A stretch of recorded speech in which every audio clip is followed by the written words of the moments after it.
Hi everyone, welcome to my YouTube channel అలా channel.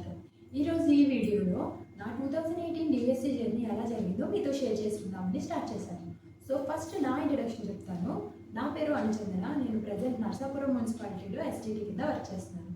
నేను 2018 డిఎస్సికి వితౌట్ కోచింగ్, మీరు తమిళలో చూశారు, వితౌట్ కోచింగ్తో ఇంటి దగ్గర ప్రిపేర్ అయ్యాను. సో అది ఎలా ప్రిపేర్ అయ్యాను ఏంటి అనేది ఇప్పుడు ప్రిపేర్ అవుతున్న ఆస్పిరెంట్స్లో ఎవరో ఒక్కరికి ఉపయోగపడినా నా వీడియో సక్సెస్ఫుల్ అయినట్టే నేను భావిస్తాను. సో ప్రజెంట్ ఏంటి అంటే నాది 2014 అండ్ 16 టైంలో నా డిప్లొమా అయితే కంప్లీట్ అయిపోయింది. 2016 నవంబర్కి మాకు ఎగ్జామ్స్ కంప్లీట్ అయిపోయి కాలేజ్ నుంచి అవుట్ అయ్యాము. సో 2017 నుంచి మా ఫ్రెండ్స్ అందరూ కూడా జనవరి నుంచి కోచింగ్కి వెళ్ళిపోయారు. సో నాకు వచ్చిన డౌట్ ఏంటంటే ఫస్ట్ కోచింగ్కి వెళ్ళాలా వద్దా. సో కోచింగ్కి వెళ్తే నేను అక్కడ మిగిలి అవ్వగలనా చదవగలనా అనేది నాకు ఫస్ట్ డౌట్. సో నేనేమనుకున్నాను అంటే నాకు చిన్నప్పటి నుంచి ఒక అలవాటు ఉంది. ఏంటి అంటే 6th క్లాస్ నుంచి కూడా నేను చదివిన ప్రతి టెక్స్ట్ బుక్ కూడా దాచుకున్నాను అనమాట. సో నేనేమనుకున్నాను అంటే నాకు తెలిసిన వాళ్ళంతా ఏం చెప్పారు అంటే అకాడమీ బుక్స్ ఏవైతే ఉంటాయో అవి మాత్రమే చదవమ్మా సరిపోతాయి, ఏవైతే 6th నుంచి 10th క్లాస్ వరకు ఉంటాయో ఆ టెక్స్ట్ బుక్స్ చదువు సరిపోతాయి అన్నారు. సో యాజ్ యూజువల్ మెథడాలజీ ఏదైతే మా దగ్గర అకాడమీ టెక్స్ట్ బుక్స్ ఉన్నాయి నేను చదివినప్పుడు డిఈడిలో ఆ టెక్స్ట్ బుక్స్ చదివాను. ఇక సైకాలజీ అంటారా మనకి విద్యా మనోవిజ్ఞాన శాస్త్రం మనకి తెలుగు అకాడమీ టెక్స్ట్ బుక్ ఉంటుంది. సో అది ఫాలో అయిపోయాను. సో ఇక ఇటు వచ్చి academy books, school content books మాత్రం నేను ఏం చేశానంటే నేను చదువుకున్నప్పుడు ఉన్న టెక్స్ట్ బుక్స్ అలా ఉన్నవి తీసి నేను నోట్స్ రాసుకోవడం మొదలుపెట్టాను. సో అలా రాస్తూ 2017 సెప్టెంబర్ అయింది. సో మధ్యలో కోచింగ్కి వెళ్ళిన మా ఫ్రెండ్స్ వాళ్ళు కాంటాక్ట్ అవుతూ ఉన్నారు. సో ఎలా చదువుతున్నా ఏంటి ఓకే అంతా అయిపోయింది. నాకు 2017 సెప్టెంబర్ టైంలో ఒక ఫ్రెండ్ ద్వారా తెలిసింది ఏంటి అంటే అసలు ఏ సిలబస్ చదువుతున్నావు అంటే నేను పలానా బుక్స్ చదువుతున్నాను, అప్పట్లో మనం దాచుకున్నాం కదా, అప్పట్లో నేను నా దగ్గర ఉన్న బుక్స్ ఏవైతే ఉన్నాయో ఆ బుక్స్ చదువుతున్నాను అని చెప్పాను. సో అదేంటి ఆ బుక్స్ చదవడం ఏంటి, అవి సిలబస్కి రావు కదా అన్నారు. అదేంటి లేదు కంటెంట్ ఏదైనా ఒకటే కదా, ఇప్పుడున్న కంటెంట్ అన్నా అదే కదా, టెక్స్ట్ బుక్స్లో అదే ఇస్తాడు, కాకపోతే కొంచెం అటు ఇటు మార్చి కలర్స్ పేపర్స్తో ఇస్తాడేమో అని నేను అన్నాను.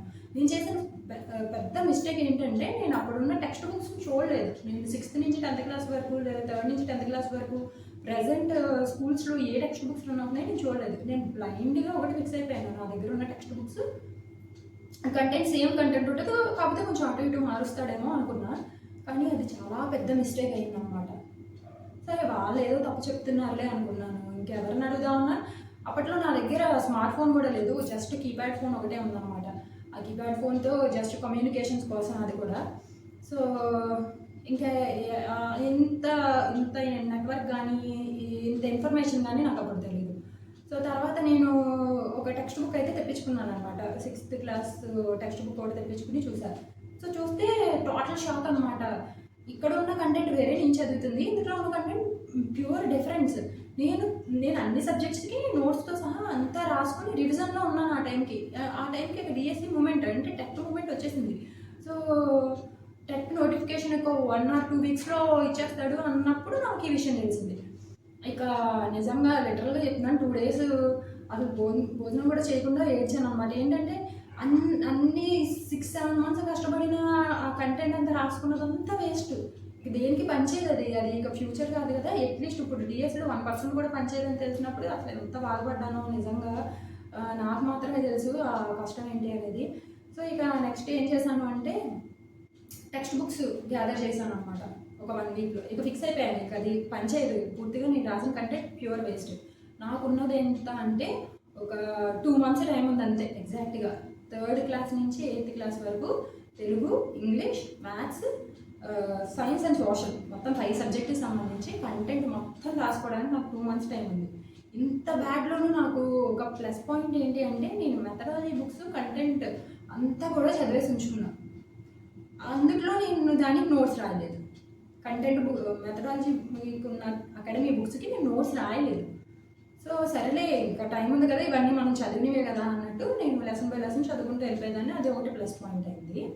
నెక్స్ట్ ఈ సైకాలజీ కూడా టెక్స్ట్ బుక్ మీద మంచి గ్రిప్ వచ్చేసింది. సో ఈ 2 నాకు ప్లస్ పాయింట్స్ అయ్యి కంటెంట్ ప్యూర్ మైనస్ అనమాట. సో ఇక ఏం చేశానంటే మార్నింగ్ 4కి లేవడం, నైట్ 10-10:30. ఇక నేనేంటి అంటే ఆ టెక్స్ట్ బుక్ ఆ రోజు కంప్లీట్ అయిపోవాలి. 3rd class Telugu, 3rd class English, 3rd class maths, 3rd class science, EVS అనమాట, ఎన్విరాన్మెంటల్ స్టడీస్. ఇలా థర్డ్ నుంచి ఫిఫ్త్ వరకు నాకు 2 వీక్స్ ఈజీగా పట్టింది మొత్తం కంటెంట్ అంతా నోట్స్ రాసుకోవడానికి. మీరు ఎప్పుడైనా నోట్స్ రాసుకున్నప్పుడు సబ్జెక్ట్ వైజ్ పెట్టుకోండి. తెలుగుకు ఒక నోట్స్, ఇంగ్లీష్కి ఒక నోట్స్, మ్యాథ్స్కి ఒక నోట్స్, సైన్స్కి ఒక నోట్స్, సోషల్కి ఒక నోట్స్, ఇలా 5 నోట్స్లు పెట్టుకున్నారంటే మీరు రివిజన్ చేసేటప్పుడు చాలా చాలా ఈజీ అవుద్ది. మీకు ఈజీగా రిఫర్ చేసుకోగలుగుతారు. నిన్న చదివింది ఈరోజు చదవడానికి కూడా ఈజీ అవుద్ది అనమాట.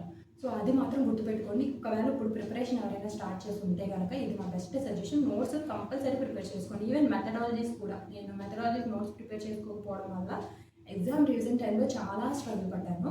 సో అది మాత్రం మర్చిపోవద్దు. నెక్స్ట్ ఏదైతే అది అయింది అని చెప్పేసి ఇక అలా ప్రిపేర్ అవుతూనే ఉన్నాను. ఇక టైం వచ్చేస్తుంది, టెన్షన్ తిరిగిపోతుంది. ఎందుకంటే చాలామంది నేను చదివిన టైంలో వాళ్ళు కొత్త సిలబస్ మొత్తం క్లియర్ చేస్తారు. నేను అప్పుడే ఫ్రెష్గా సిలబస్ స్టార్ట్ చేశాను. నాకైతే హోప్స్ అన్నీ జీరో అనమాట. కానీ చదువుతున్నాను, ఏదో ఒక నమ్మకంతో చదువుతూ వెళ్ళాను అనమాట. ఒకటి మాత్రం గుర్తుపెట్టుకోండి, మీరు ఎన్ని బుక్స్ చదవండి, ఎన్ని అకాడమీ బుక్స్ చదవండి, వ్యాస్ట్ కోచింగ్ సెంటర్ మెటీరియల్ తెచ్చుకోండి, ఎన్ని తెచ్చినా సరే మీరు ప్రాక్టీస్ చేయకపోతే మీరు ఎంత చదివినా జీరో నాలెడ్జే మీ బుర్రలో ఉంటుంది. ఇది మాత్రం 100% షూర్గా చెప్తున్నాను. ఎందుకంటే నేను చాలామందిని చూశాను, అలాగా నాకు పర్సనల్ ఎక్స్పీరియన్స్తో చెప్తున్నాను. నేను ఎట్లా అంటే టెట్ అప్పుడు పబ్లిష్ అయిన బుక్స్లో విజేత కాంపిటీషన్స్ వాడు ఒక 25 పేపర్స్తో ఒక టెస్ట్ సిరీస్ రిలీజ్ చేశాడు అనమాట. అది ఆఫ్లైన్ బుక్. సో ఆ 25 పేపర్స్ అరౌండ్ 100 రూపీస్ అలా ఉన్నట్టుంది కాస్ట్. నేను ఒకటి కొనుక్కున్నాను. సో నాకు ఫస్ట్ డౌట్ వచ్చింది, నేను ఇప్పుడే కదా కంటెంట్ చదవడం మొదలుపెట్టాను, ఇప్పుడు టెస్ట్ పేపర్లు చేస్తే నాకు ఎలాగో మార్క్స్ రావు కదా అని ఫస్ట్ కొన్ని రోజులు స్కిప్ చేశాను. కానీ లోపల తెలియని భయం, అసలు నేను చదువుతుంది ఇప్పుడు చదువుతున్నాను కరెక్టా కదా, ఈ ఇందులో నేను చదువుతున్న కంటెంట్లోంచి బిట్స్ వస్తాయా రావా, ఇదే భయంతో చదువుతూనే ఉన్నాను. లోపల డౌటే, అసలు నేను చదువుతుంది కరెక్టా కాదా, అందులోంచి బిట్స్ వస్తాయి, రేపొద్దు నేను క్వాలిఫై అవుతానా అనేది పెద్ద క్వశ్చన్ మార్క్తో ఉందన్నమాట. సో సరే అని చెప్పేసి ఇక ప్రాక్టీస్ పేపర్స్ చేయడం మొదలుపెట్టాను. నైట్ 9 కూర్చుని 10:30 వరకు డైలీ ఒక ప్రాక్టీస్ పేపర్ అయితే కంపల్సరీ చేశాను. నా సజెషన్ మీకు ఏంటి అంటే, ఖచ్చితంగా అది మీరు సిలబస్ కంప్లీట్ చేసినా చేయకపోయినా చదువుతూ ఉన్న ఆన్గోయింగ్ ప్రాసెస్లో ఉన్న ఖచ్చితంగా ఒక టెస్ట్ పేపర్లు అయితే తీసుకోండి. అది ఏ పబ్లికేషన్ అన్నా అవనివ్వండి, విజేత అవుతుందో, ఎస్ఎన్ఎస్ అవుతుందో, ఆన్లైన్లో తీసుకుంటారు, ఏదైనా పర్వాలేదు. కానీ ఒక టెస్ట్ సిరీస్ మాత్రం కంపల్సరీ తీసుకుని దాన్ని ప్రాక్టీస్ చేయడం మాత్రం మర్చిపోవద్దు. సో ఇలా చేస్తూ ఫైనల్గా టెట్ ఎగ్జామ్ అయితే రాశాను. నాకు టెట్ 1 రాశాను నేను, టెట్ 2 అయితే రాలేదు. 150 మార్క్స్కి అవుట్ ఆఫ్ 150కి 125 మార్క్స్ స్కోర్ చేశాను. సో నా లెవెల్ ఆఫ్ కాన్ఫిడెన్స్ చాలా బాగా పెరిగింది. ఎందుకంటే నేను 1 మంత్లో అంత సిలబస్ని క్లియర్ చేశాను. ప్లస్ నాకు ఇంకొక బాగా అనిపించిన పాయింట్ ఏంటంటే, ఇది సెల్ఫిష్ అనుకోండి ఏదైనా అనుకోండి, కోచింగ్కి వెళ్ళిన వాళ్ళకంటే నాకు స్కోర్ ఎక్కువ వచ్చింది. సో అది నాకు ఇంకా చాలా పెద్ద కాన్ఫిడెన్స్ని, నాలో కాన్ఫిడెన్స్ ఇంకా బాగా పెంచిందనమాట. సో 125 మార్క్స్ అని ఎవరికైనా చెప్తే ఏ కోచింగ్ సెంటర్కి వెళ్ళామని అడిగారు. నేను ఇంట్లోనే ప్రిపేర్ అయ్యానండి అంటే చాలామంది నమ్మలేదు. సో అదేంటి కోచింగ్ సెంటర్కి వెళ్ళకుండా నీకు ఎలా వచ్చినాయి అంటే, సో ఇలా 1 మంత్లో ట్రై చేశాను సార్ అని చెప్పేసి చెప్పాను అనమాట. సో అయిపోయింది. నెక్స్ట్ స్టెప్ ఏంటి, నేను అయిన తర్వాత ఇక్కడ డిఎస్సి ప్రిపరేషన్ అనేది స్టార్ట్ చేశాను. సో ఫస్ట్ ఏంటి అంటే, నాకు డిఎస్సికి 9th class and 10th class text బుక్లు చాలా ఎక్కువ సిలబస్ ఉండేది. సో ఆ టెక్స్ట్ బుక్స్ చదవడం మొదలుపెట్టాను అనమాట. 9th 10thలో Telugu, English, maths, NS, PS, social ప్రతిదీ కూడా. నాకు భయం ఎక్కడ అనిపించింది అంటే, ఆల్రెడీ నాకు ముందు ఒకటి దెబ్బ పడింది కదా 2017లో పాత టెక్స్ట్ బుక్లు చదవడం వల్ల. సో నాకు నెక్స్ట్ వచ్చే సిలబస్ ఏంటో కూడా తెలియదు, డిఎస్సికి ఎలాంటి సిలబస్ ఇస్తాడనేది ఒక వ్యూ కూడా లేదు నా దగ్గర. సో ఏం చేశానంటే అన్ని లెసన్స్ చదివేశాను అనమాట, టాప్ నుంచి బాటమ్ వరకు. ఆ టైంలోనే టెట్ 2 అనేది కూడా రిలీజ్ చేశారు. సో టెట్ 2 రాయాలా వద్దా అని అనుకున్నప్పుడు బ్లైండ్గా ఫిక్స్ అయిపోయాక టెట్ 2 అనేది వద్దు. ఎందుకంటే మనకి టెట్ 2లో ఒకవేళ మార్క్స్ వచ్చినా కూడా డిఎస్సిలో కలిపే మార్కులు 1 or 2 మార్క్స్ కలుస్తాయి. ఆ 1 or 2 మార్క్స్ కోసం మనకి ఇక్కడ ఉన్న టైం అంతా కూడా నేను టెట్కి స్పెండ్ చేస్తే నాకు డిఎస్సి టైం స్పాన్ చాలా తగ్గిపోతుంది. ఎందుకంటే నేను అసలు ప్రిపేర్ అవ్వలేదు, ఇంకా డిఎస్సికి అవసరమైన మెటీరియల్ అంతా కూడా నేను ప్రిపేర్ చేసుకోలేదు. సో ఇంకా అది పక్కన పెట్టేశాను టెట్ 2. సో విచిత్రం ఏంటంటే, టెట్ 2 అయిపోయిన తర్వాత మనకి క్వశ్చన్ పేపర్స్ ఇస్తారు కదా, క్వశ్చన్ అండ్ ఆన్సర్ పేపర్స్ ఇస్తారు కదా. సో అలా నేను డౌన్లోడ్ చేసుకుని చూస్తే నాకు అప్పుడు ఒక పేపర్ చేస్తే 143 వచ్చింది. ఆ రోజు చాలా బాధపడ్డాను, ఎందుకంటే నాకు పాత టెట్ 1లో 125 వచ్చినాయి, ఇక్కడ చూస్తే 142 వచ్చింది. సో లైట్ అయిపోయింది, ఇక దాని గురించి ఆలోచించడం వల్ల ఉపయోగం లేదనుకుని ఇక మూవ్ ఆన్ అయిపోయాను అనమాట. డిఎస్సికి విద్యా దృక్పథాలకు మాత్రం నేను విజేత కాంపిటీషన్స్ తీసుకున్నాను అనమాట. అప్పట్లో నాకు విజేత మీద ఒక చిన్న నమ్మకం ఉండేది, విజేత కాంపిటీషన్స్లో అన్నీ బాగుంటాయి అనేసి. కంటెంట్ చూసినప్పుడు కూడా కొంచెం హెవీగానే ఇచ్చాడు. సో మనకి ఎక్కడ నుంచి బిట్ అడిగినా కూడా దాంట్లో నుంచి బయటికి వెళ్దు అని నేను బుక్ రిఫర్ చేసి అప్పుడు తీసుకున్నాను అనమాట. సో అలా విజేత కాంపిటీషన్ బుక్ అంతా కూడా చదివాను. ఇప్పుడు నాకు తెలుస్తుంది ఏంటి అంటే, సిలబస్ రిలీజ్ చేసిన తర్వాత, డిఎస్సి సిలబస్ రిలీజ్ చేసిన తర్వాత చూసుకున్నాను, ఓకే ఈ టాపిక్స్ అన్నీ నేను కవర్ చేశాను, ప్లస్ పాయింట్ అని అనిపించింది. సో అలా ఫైనల్గా డిఎస్సికి అయితే రాయడానికి ప్రిపరేషన్ అంతా అయిపోయింది. విద్యా దృక్పథాలకేమో బయట కంటెంట్ బుక్ తీసుకున్నాను. సైకాలజీ విద్యా దృక్పథాలు అండ్ మనోవిజ్ఞాన శాస్త్రం కలిపి ఆ బుక్ ఉందన్నమాట. సో సైకాలజీ నా అకాడమీ బుక్తో పాటు దీన్ని కూడా రిఫర్ చేసుకున్నాను. జీకే హైటెక్ విద్యా రహస్యం చదువుకున్నాను. కరెంట్ అఫైర్స్ మీకు చెప్పినట్టు యూట్యూబ్లో చూసుకున్నాను. అప్పటికి ఇంకా కొంచెం స్మార్ట్ ఫోన్ అవైలబిలిటీ ఎక్కువ అయింది మాకు, సో కొంచెం ప్లస్ పాయింట్ అయింది. ఆ తర్వాత ఇంకా కంటెంట్ నోట్స్ మొత్తం అనమాట, 9th 10th అంతా నోట్స్ రాసుకున్నాను అనమాట. సోషల్ సైన్స్ అంతా కలిపి. మ్యాథ్స్కి మాత్రం నాకు కొంచెం మ్యాథ్స్ ఫ్లెక్సిబుల్గానే ఉంటుంది, మ్యాథ్స్ అంతా ఇది ఉండదు కాబట్టి నేను ఈజీగా చూసుకుని చేసుకుంటూ వెళ్ళిపోయేదాన్ని అనమాట. అట్లా దాని సపరేట్గా నోట్స్ అంటూ లేదు, జస్ట్ ఫార్ములాస్ వరకు ఒక 4-5 పేజెస్లో రాసుకుని ఉంచుకున్నాను అనమాట, అంతే. ఇంగ్లీష్ కూడా అంతే, గ్రామరు నేను మొత్తం ఇవి తీసుకోలేదు, ఏమంటారు గ్రామర్ మాత్రమే, టెక్స్ట్ బుక్ వెనకాల ఉన్న గ్రామర్ రాశాను. తర్వాత డిఎస్సి సిలబస్ రిలీజ్ అయిన తర్వాత అందులో ఒక టాపిక్ ఇచ్చాడు, ఏంటి అంటే పోయట్స్ ఆథర్స్ అని చెప్పేసి. అది నాకు అసలు తెలియదు, నాకు దాని గురించి ఐడియా కూడా లేదు, టెక్స్ట్ బుక్లో ఎలా చదవాలో కూడా తెలియదు. అప్పుడు నేను S&S పబ్లికేషన్లో ఒక బుక్ తీసుకున్నాను, ఇంగ్లీష్, ఓన్లీ ఇంగ్లీష్కి సంబంధించి మాత్రం. సో ఆ బుక్స్ మాత్రం నేను బయట నుంచి తీసుకున్నా, మిగిలినంతా కూడా మెథడాలజీ యాజ్ యూజువల్ ఎప్పుడు చదివినట్టు నా దగ్గర తెలుగు అకాడమీ బుక్స్ ఉన్నాయి, అవి ప్రిపేర్ అయిపోయాను అనమాట. సో ఇక్కడ ఇంకో ట్విస్ట్ ఏంటంటే, ఆ టైంలోనే డిఎస్సి టైంలోనే ఏపీఎస్ఐ ఎగ్జామ్ నోటిఫికేషన్ కూడా పడింది. నేను ప్రిలిమ్స్ కూడా రాశాను. ప్రిలిమ్స్ ఎట్లా అంటే, నేను ఎవ్రీడే డిఎస్సి చదువుకుంటున్నప్పుడు ఎవ్రీ 2 hours అంటే ఒక 2 hours పెట్టుకుని అథమెటిక్స్ అండ్ రీజనింగ్ ప్రిపేర్ అవుతూ ఉండేదాన్ని. సో ప్రిలిమ్స్ క్లియర్ అయిపోయింది. క్లియర్ అవ్వకుండా ఉన్న బాగుండేమో అనిపించింది తర్వాత, ఎందుకంటే ఫిజికల్ టెస్ట్కి వెళ్ళాలి.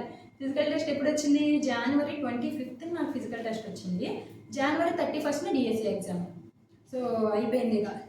మార్నింగ్ 3కి లేచి రన్నింగ్ ప్రాక్టీస్ చేసేదాన్ని. సో అది నాకు పెద్ద మిస్టేక్ అయింది, ఎందుకంటే నాకు ఐడియా లేదు, గైడెన్స్ లేదు. సిమెంట్ రోడ్ల మీద రన్నింగ్ ప్రాక్టీస్ చేశాను, సరైన షూస్ లేవు.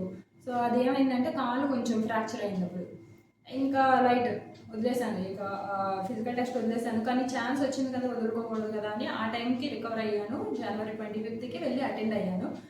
యూజువల్ ఫెయిల్ అయిపోయాము, ఎందుకంటే మనకి సరైన అవగాహన ప్రాక్టీస్ లేకుండా వాటికి మనం వెళ్ళలేము. సో అది అయిపోయింది. నాకు వెళ్ళిన తర్వాత తెలిసింది ఏంటి అంటే, మనం కావాలంటే లేడీస్కి ఒక 5 days 1 or 2 weeks పోస్ట్పోన్ చేసుకోవచ్చు అంట టెస్ట్. అది వెళ్ళిన తర్వాత అక్కడ వాళ్ళు చెప్పారు. సరే అయిపోయింది వదిలేసాను. Next January 31st exam as usual రాసాము. అది రాసేంత వరకు కూడా నాలో కాన్ఫిడెన్స్ కొంచెం డౌట్గానే ఉంది, ఏంటంటే నేను చదివి వస్తాయా రావా. సో రాసాము. అన్నిటికంటే ముఖ్యం, ఆల్రెడీ మీకు చెప్పాను, టెట్ అప్పుడు ఎలా అయితే ప్రాక్టీస్ చేశానో డిఎస్సి అప్పుడు కూడా ప్రాక్టీస్ చేశానండి. నెంబర్ ఆఫ్ టెస్టులు ప్రాక్టీస్ చేశాను. మీకు చెప్పేది కూడా అదే, ఎన్ని వీలు కుదిరితే అన్ని టెస్టులు ప్రాక్టీస్ చేయండి. వీ జాబ్ మేకర్స్ అని ఒక యాప్ అనమాట, అది అప్పుడే స్టార్ట్ చేశారు, వీ జాబ్ మేకర్స్. ఇప్పుడు ప్రజెంట్ లేదు, నేను సెర్చ్ చేశాను, ఉంది కానీ మరి అంత ఐడియా లేదు. సో వీ జాబ్ మేకర్స్లో 300 rupees 400 rupees ఆల్మోస్ట్ 30-40 టెస్టులు అయితే మాకు ఇచ్చారనమాట, ఆన్లైన్ టెస్టులు అవి కూడా. అలాగే సబ్జెక్ట్ వైజ్ కంటెంట్ వైజ్ టెస్టులు కూడా ఉన్నాయి. అసలు ఎంత ప్రాక్టీస్ చేశానంటే నైట్ 12 వరకు ప్రాక్టీస్ చేసినవి కూడా ఉన్నాయి. సో మీరు ఎంత చదివినా సరే ఎవ్రీడే ఖచ్చితంగా ఒక టెస్ట్, ఫుల్ టెస్ట్ ప్రాక్టీస్ చేయండి. వీలైనన్ని ఎక్కువ చేయడానికి ట్రై చేయండి. ఎస్జిటి పేపర్లు చాలా నెంబర్ ఆఫ్ దొరుకుతాయి. ఈవెన్ 2018 మేము రాసినప్పుడు ఉన్న పేపర్లు అయినా సరే అవి ప్రాక్టీస్ చేస్తూ ఉండండి. సో ఎంత ప్రాక్టీస్ చేస్తే అంత ప్లస్ పాయింట్ మీకు. ఎంత బాగా చదివినా ప్రాక్టీస్ మాత్రం వదలొద్దు. సో 2018 పేపర్స్ అన్నీ కూడా ఓల్డ్ పేపర్స్ ప్రాక్టీస్ చేయండి. నెక్స్ట్ బయట పబ్లికేషన్స్ వస్తాయి, ఆన్లైన్ పబ్లికేషన్స్ ఉంటాయి. సో ప్రాక్టీస్ మాత్రం కంపల్సరీ. మీరు సిలబస్ కంప్లీట్ చేసినా చేయకపోయినా ఎవ్రీడే నైట్ అయితే నైట్, మార్నింగ్ అయితే మార్నింగ్ ఒక 2 hours ప్రాక్టీస్ కోసం ఫెచ్ చేయండి. అలా ప్రాక్టీస్ చేస్తూనే ఉండాలి. సో అయిపోయింది. నెక్స్ట్ డిఎస్సి కూడా క్లియర్ అయిపోయింది. నాకు ర్యాంక్ వచ్చిందన్నమాట. ఎప్పుడు ఆ టైంలో నేను ఇంటి దగ్గర లేను, మా నాన్నగారి ఇంటి దగ్గర ఉన్నాను. సో చెప్పా కదా, నా దగ్గర స్మార్ట్ ఫోన్ కూడా లేదు, ఓన్లీ కీప్యాడ్ ఫోన్ అనమాట. సో రిజల్ట్స్ వచ్చిన రోజు మా అమ్మ ఫోన్ చేసింది, అమ్మ రిజల్ట్స్ వచ్చినాయి అనేసి. సరే చెక్ చేయమ్మా, ఇది నా హాల్ టికెట్ నెంబరు అని చెప్పేసి చెప్పాను. సో నాకు ఐడియా లేదు యాక్చువల్గా, ఇంటి దగ్గర ఏదో ఉంటే దాంట్లో చూసి హాల్ టికెట్ నెంబర్తో మా అమ్మ చెక్ చేసి మళ్ళీ ఫోన్ చేసింది. అమ్మ 17th ర్యాంక్ వచ్చింది అని. అమ్మ 17th ర్యాంక్ కాదనుకుంటా, 71 అనుకుంటా, సరిగ్గా చూడు అని చెప్పేసి అన్నాను. అంటే లేదమ్మా 17th ర్యాంకే అంది. అయితే 17th ర్యాంక్ సరే, నేను ఇక్కడ దగ్గరలో ఎక్కడైనా నెట్ సెంటర్ ఉంటే నేను చెక్ చేసుకుంటానే, నీకు సరిగ్గా చూడడం రాలేదేమో అనేసి నేను లైట్ తీసుకున్నాను. తర్వాత ఒక 1 అవర్కి మా చెల్లి ఫోన్ చేసింది. మా చెల్లి అప్పుడు డిఈడి చదువుతుంది గవర్నమెంట్ కాలేజ్లోనే. తను ఫోన్ చేసి, అక్క ఇలాగా డిస్ప్లే ఇచ్చారు మాకు, కాలేజ్ సార్స్ చూపించారు, అందులో నీ పేరు ఉంది, 17th ర్యాంకే అక్క అంది. సో అప్పుడు నాకు చాలా చాలా హ్యాపీగా అనిపించింది. ఎందుకంటే 2017 జనవరిలో మొదలుపెట్టిన స్ట్రగుల్ 2019 మార్చికి కానీ క్లియర్ అవ్వలేదు అనమాట. కానీ ఒక రకంగా ఇప్పుడున్న సిచ్యువేషన్తో పోలిస్తే అప్పుడు చాలా బెటరు. ఎందుకంటే ఇప్పుడు 2019 మా డిఎస్సీ అయిన తర్వాత ఇన్ని సంవత్సరాల పాటు ల్యాగ్ చేసి మీరు ఇన్ని సంవత్సరాల పాటు ఒకవేళ ఎవరైనా ప్రిపేర్ అవుతే మాత్రం చాలా చాలా గ్రేట్. ఎందుకంటే ఎంత ఓపిక్గా మీరు ప్రిపేర్ అవుతున్నారు అంటే ఖచ్చితంగా మీకు దాని మీద ఉన్న ఇంట్రెస్ట్, హోపు అలాగే ఉంచుకోండి. ఇంకొక 6 months కొంచెం బేర్ చేయండి. ఎందుకంటే ఇన్ని సంవత్సరాల పాటు చాలా జాగ్రత్తగా చదువుతూ వచ్చారు. ఈ 6 months మాత్రం గివ్ అప్ ఇవ్వద్దు. ఎందుకంటే ఇదే చాలా పీక్ టైం మీకు. అలాగే రిమైనింగ్ వాళ్ళకి కూడా ఇదే ప్లస్ అనమాట. ఎవరైతే ఇప్పుడు స్టార్ట్ చేశారో ఎగ్జామ్ ముందున్న 6 months మీరు చదివిన 4 yearsతో ఈక్వల్ అనమాట. అస్సలు మిస్ అవ్వద్దు. ప్రాక్టీస్ చేస్తూనే ఉండండి, చదువుతూనే ఉండండి. ఏ టైంలో కూడా హోప్ని మిస్ అవ్వద్దు.